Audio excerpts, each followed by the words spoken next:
বুকটা ফাইটা যায় মমতাজ এখন জেলখানা বসে গান গাইবে। ফাইটা যায় বুকটা ফাইটা যায়, ফাইটা যায় বুকটা ফাইটা যায়। আরেকটা গাবো?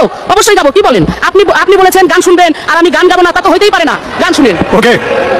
সবার আগে চিন্তা করলো শেখ হাসিনার সরকার, যাতায়াতের প্রয়োজনে বাংলাদেশের উন্নয়নে পদ্মা সেতু দরকার।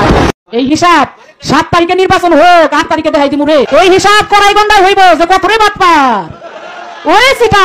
আপনারা কিছুতে ভয় পাবেন না, আমার প্রশাসন আসে শক্তিশালী। কি আছে না? পাশাপাশি র‍্যাব থেকে শুরু করে পুলিশ প্রশাসন থেকে শুরু করে আবার আর্মিও নামতেছে।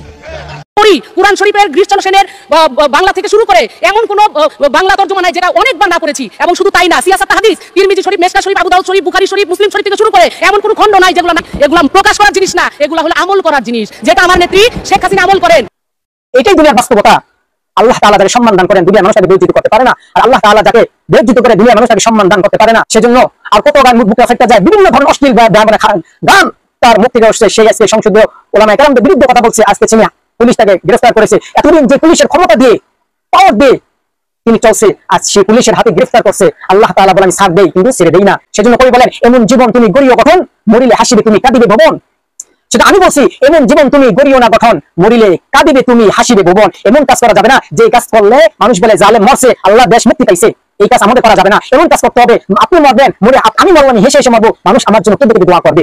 সেজন্য মমতাজের অবস্থা কি হয়েছে? গান গাচ্ছে। আসসালামু আলাইকুম ওয়া রাহমাতুল্লাহি ওয়া বারাকাতুহু। নাহমাদুহু ওয়া নুসাল্লি আলা রাসূলিহিল কারীম, আম্মা বা'দ। সম্মানিত দর্শক শ্রোতা মণ্ডলী, আশা করি মহান আল্লাহ তাআলার অশেষ রহমতে আপনারা সকল ভালো আছেন।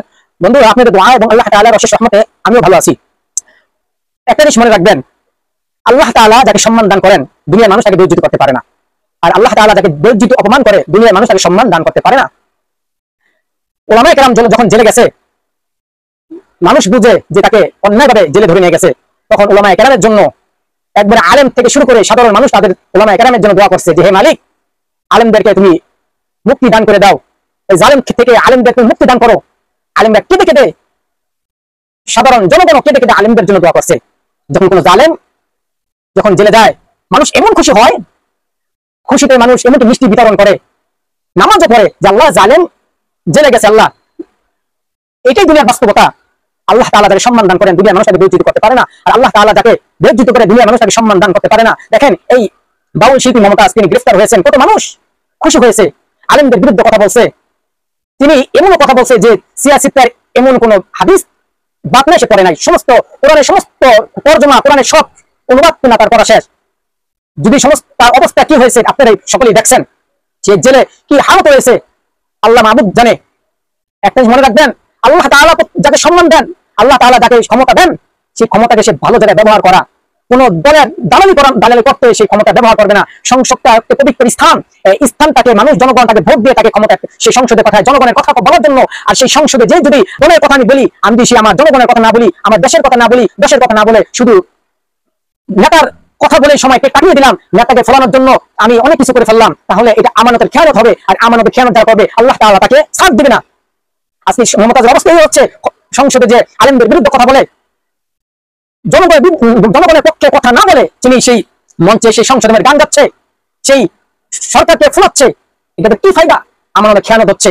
সেজন্য আর কত গান মুখ ফেটে যায়, বিভিন্ন ধরনের অশ্লীল গান তার মুখ থেকে আসছে। সেই আজকে সংসদীয় ওলামায়ে কেরামদের বিরুদ্ধে কথা বলছে। আজকে চিনিয়া পুলিশ তাকে গ্রেফতার করেছে। এতদিন যে পুলিশের ক্ষমতা দিয়ে পাওয়ার দিয়ে তিনি চলছে, আজ সেই পুলিশের হাতে গ্রেফতার করছে। আল্লাহ তাআলা বলেন ছাড় দেই কিন্তু ছেড়ে দেই না। সেজন্য আমাদের সতর্ক থাকতে হবে। আল্লাহ তাআলা যদি আমাদের ক্ষমতা দেয়, তাহলে সেই ক্ষমতাকে আমি ভালো জায়গায় ব্যবহার করবো। আমি জনগণের পক্ষে কথা বলবো, আল্লাহর পক্ষে কথা বলবো, ইসলামের পক্ষে কথা বলবো, মানবতার পক্ষে কথা বলবো। যদি সব করতে পারি, আল্লাহ তাআলা আপনাকে যেই ক্ষমতা বলা ব্যক্তিকে এমন সম্মান দিয়ে দিবে, সে যদি মারাও যায় তাহলে তার জন্য মানুষ দোয়া করবে, হে মালিক তুমি এমন ব্যক্তি এই কাজ করেছে, তুমি এরকম ব্যক্তি এরকম লোক তুমি দুনিয়াতে আবার পাঠাও। সেজন্য কবি বলেন এমন জীবন তুমি গড়িও গঠন, মরিলে হাসিবে তুমি কাঁদিবে ভুবন।